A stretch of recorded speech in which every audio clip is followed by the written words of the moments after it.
Welcome back to New Rockstars. I'm Erik Voss, and Spider-Man 4 and Sony's Spiderverse is growing and growing because Venom The Last Dance and Spider-Man 4 are on their way. Venom The Last Dance just released its first trailer, which seems to retcon the moment in Spider-Man No Way Home's post-credit scene in which a piece of Venom was left behind in the MCU. But now that piece is captured by Chiwetel Ejiofor's character back in Venom's universe. Because remember, Eddie transferred back to his universe, and Chiwetel in this movie is not Mordo. Meanwhile, Rhys Ifans, the Dr. Connor's lizard actor, also returns in this Venom movie as a new character, and there is a shot of a kid that, who knows, might be Venom's universe's Peter Parker. Now, our channel's frame-by-frame breakdown of this trailer is coming tomorrow, gonna be hosted by Jessica Clemons. But in this video, I am going to explain what the hell Sony is doing when it comes to this movie and Spider-Man 4, and whether a rumored team-up between Daredevil and Spider-Man to fight Kingpin needs Venom in the mix, and whether this bar top moment is truly a retcon.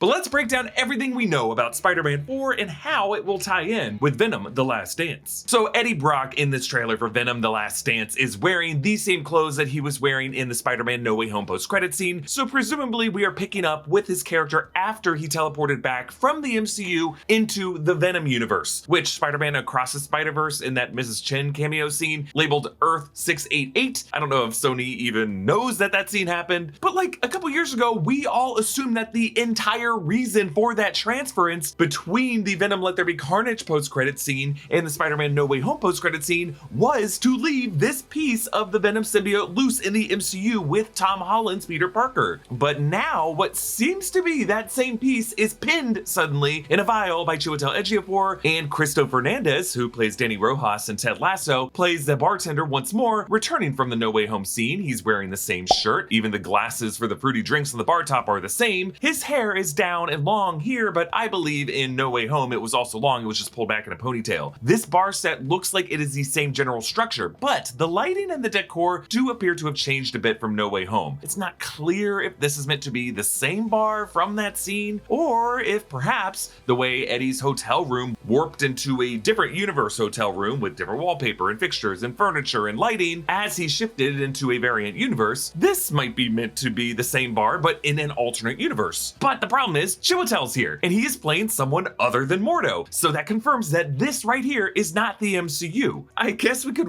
really try to overthink this and say that maybe Eddie departs a Cristo Fernandez bar in the MCU, where a piece of Venom is still loose, and then he arrives in a parallel universe Cristo Fernandez bar in the Venom universe, where a piece of him also breaks away, because it's kind of a canon event that no matter what happens in these universes, Cristo's daiquiris are just so good that a piece of Venom will always break off for a taste of them. We could also look at this as a sign that maybe Sony has changed its plan, and they put this in the trailer because they want to signal that Venom is staying out of the MCU for now. But in my experience, when it comes to Sony's marketing, it's best to assume incompetence and not 4D chess, because this live action film division of the studio has never understood the logic of its shared multiverse. They don't get it. We think about it more than they do. And I think they may still want Venom in the MCU and in Spider-Man 4, but maybe they just didn't understand how confusing this shot of Chiwetel and Cristo at the bar would be to a lot of us. So let's just put this in context for what Sony seems to be doing for Spider-Man 4. So when it comes to Spider-Man 4, Kevin Feige confirmed all the way back in February 2023 that they had a story locked with big ideas and that their writers were just starting to put pen to paper at that point. Feige has always been pretty open about his direct involvement with this movie's story, as has Tom Holland himself, who told Deadline in the past month, quote, "This is the first time in this process that I've been part of the creative so early. It's just a process where I'm watching and learning. It's just really a fun stage for me. Like I said, everyone wants it to happen, but we want to make sure we're not overdoing the same things." Amy Pascal indicated to Fandango on the eve of No Way Home's release that in her eyes, the next film would be the next trilogy of Spider-Man films, which many of us took to mean that the fourth movie would feature Tom Holland Peter Parker introducing Miles Morales and passing the torch to him. Currently, Tom Holland is performing in a production of Romeo and Juliet in London, and on May 20th, fans noticed a discreet meetup between Tom Holland and Sony executive Tom Rothman. And yes, it's hilarious to me that anyone would be able to recognize Tom Rothman, but you know, that's where we're at. Tom Rothman is the chairman of Sony's motion picture group, and he reports to Tony Vinciquerra, who is the chairman and CEO of Sony Pictures Entertainment. And yes, he recently made some bummer comments about AI in the past week. I guess you could say that Tom Rothman is to Tony Vinciquerra what Kevin Feige is to Bob Iger. By the way, it was Bob Iger who personally called Tom Holland in September 2019 when Tom Holland was drinking in a pub when Disney and Sony were in tense negotiations over their contract over how exactly they share the Spider-Man franchise. So Bob Iger and Tom Rothman pulling this kid from his London schedule tells you how important Tom Holland's whims are to the highest ranking authorities of Hollywood. So how does Amy Pascal fit into all this? Well, Amy Pascal used to be in the Tom Rothman position at Sony, but following the Sony leaks in 2014, she ended up leaving the studio in March 2015. But due to her forging the deal with Kevin Feige to co-produce Spider-Man and her involvement in Lord & Miller's animated Spider-Verse film, pretty much every Spider-Man movie that Sony makes must be contractually produced by Pascal's production company, Pascal Pictures. That's why she remains this key executive who's always sitting alongside Kevin Feige for every film of this franchise. Now, John Watts, who directed Spider-Man Homecoming, Spider-Man Far From Home, and Spider-Man No Way Home, will not direct this fourth film. Watts has moved on to produce Star Wars Skeleton Crew for Disney and Lucasfilm, and this fall will be the release of his written and directed film Wolves, starring George Clooney and Brad Pitt, which looks really fun. And no offense to Austin Abrams, who is a great actor and he's gonna crush that movie, but you know from the trailer alone that John Watts wrote that part for Tom Holland. Now, some unconfirmed reports suggest that Spider-Man 4 will start filming in January 2025 to aim for a December 2025 release. But they need to find a director first. And to direct this fourth film, everyone is speculating which director or directing team would be best for the job. And this week, with the release of the new Bad Boys Ride or Die film, directed by Adil and Bilal, who directed episodes of Ms. Marvel, and the tragically canceled Batgirl film for Warner Brothers, Spider-Man 4 was brought up to both of them, and they indicated that they would be interested, and if they did it, they would want to bring back Michael Keaton as Adrian Toomes' Vulture. Adrian Toomes may be part of Sony's plan for this franchise because Morbius ended in that post-credit scene in which Adrian Toomes met with Morbius and planned to target Spider-Man for some reason. I'm not sure how I got here.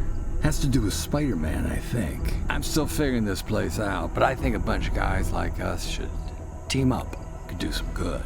Remember that? We want to thank Geology for sponsoring this video, but also to thank them for making sure we look camera ready all day, every day. Geology is a 29-time award-winning skin, hair, and body care company recognized in Men's Health, Oprah Daily, Hypebeast, Birdie, Esquire, and GQ. Geology's products use just a handful of powerful, proven ingredients that have been trusted by dermatologists for decades. If you don't know where to start, Geology can create a simple and effective skincare or hair care routine for you. All you gotta do is take a quick 30-second quiz. Geology can help you fight acne, reduce oiliness, prevent wrinkles, combat dark or puffy under eyes, have smoother, hydrated skin, and target signs of aging. Right now, if you use code NewRockstars100, Geology will give you 100% off their award-winning skincare trial set. You'll also get an additional bonus offer of up to 30% off one skin, hair, or body product when you add it to your trial. That's 100% off plus an additional 30% off. That's a lot of off. Just click the link in the description or go to geolog.ie/rockstars100 to get started. But Sony has already signaled their plan for this fourth film in several key ways. Spider-Man No Way Home ended with a kind of reset, of course, with Doctor Strange's Runes of Kafkal memory spell wiping the memories of everyone in the MCU of who Peter Parker is. Now, they still remember Spider-Man, mind you, they just don't remember who is under the mask. And now no one has heard of a guy named Peter Parker. We see that Peter Parker has moved on to Manhattan, and he did not go to MIT with Ned and MJ, and instead began to work on his GED, having stitched together a new, brighter colored suit. And if you read the screenplay for Spider-Man No Way Home, it includes this line on the final page that gives us context for what the filmmakers intended. Quote, Peter Parker is no more, but Spider-Man lives on. Now, the Venom 3 trailer shot at the bar top muddies Sony's plan for Venom's involvement in Spider-Man 4. Maybe Tom Rothman said to put this shot in the trailer as like a negotiating tactic against Kevin Feige as a way of saying, you know, we don't have to give you Venom. But again, always assume incompetence, not 4D chess. Spider-Man No Way Home was a Sony production.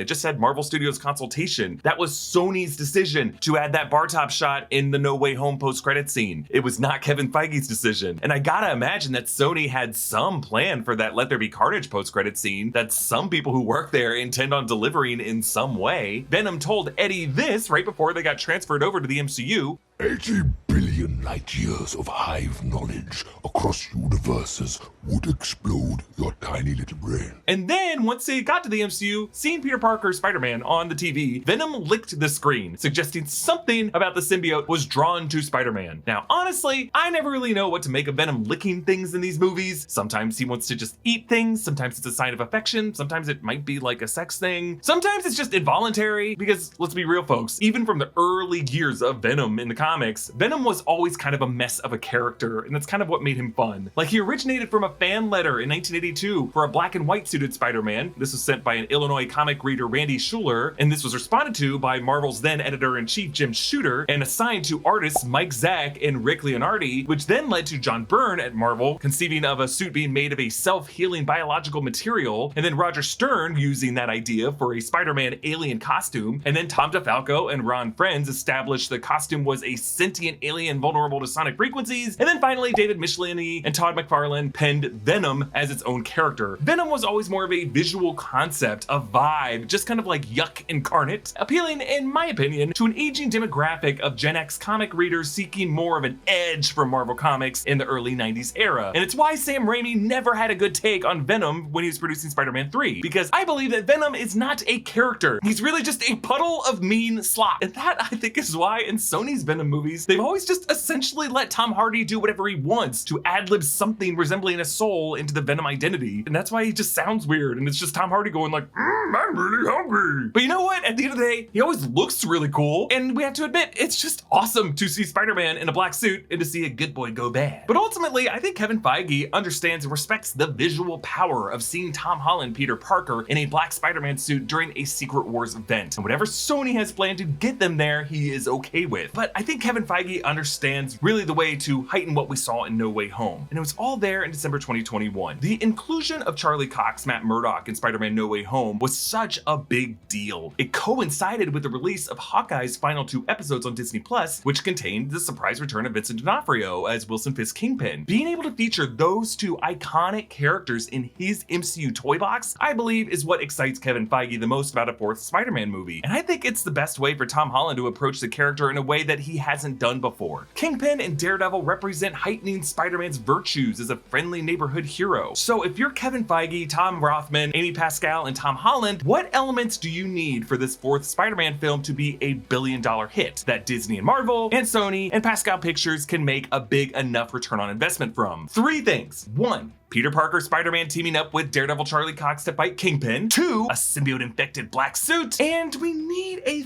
3rd element in here to really spice things up. And I think the way that you guarantee this movie makes $1 billion is you bring back Donald Glover as Uncle Aaron and his nephew from Brooklyn, Miles Morales. Sony obviously hasn't forgotten about Donald Glover, who in Spider-Man Homecoming established a nephew named Miles somewhere in the background of the MCU. I don't want those weapons in this neighborhood. I got a nephew who live here. Yeah, sorry, Miles. I'm not gonna make it. And of course, Donald Glover also made a cameo as an alternate universe Prowler in Spider-Man Across the Spider-Verse. Prowler? Not your Prowler. Hey. Hey. It's rude to stare. And notice how we never learn how Spider-Punk captured this guy. A signal from Sony that there is more to the story there. I think it's possible we are seeing a shift unfold. As Tom Holland is having these meetings with Tom Rothman, the story is still being locked down, and maybe the people in these meetings are realizing, you know what? Maybe we don't need a Venom subplot in Spider-Man 4 to work. And this could just work as a Spider-Man Daredevil versus Kingpin story that brings back Uncle Aaron and introduces Miles Morales. And now the studio is trying to signal their approval of that by doing some sloppy expectation management in their marketing for Venom 3. Now, that doesn't mean we'll never see Tom Holland in a black suit. It could just be that Kevin Feige wants to save that for Secret Wars. We'll be talking about this a lot more in the months ahead. And again, Jessica Clemons will be breaking down this trailer shot by shot in a breakdown coming tomorrow. Comment down below with your thoughts on this. Follow me at EA Voss. Subscribe to all 3 channels of the New Rockstars Network for breakdowns and news coverage of everything you love. Thanks for watching, and I'll see you next time. Bye.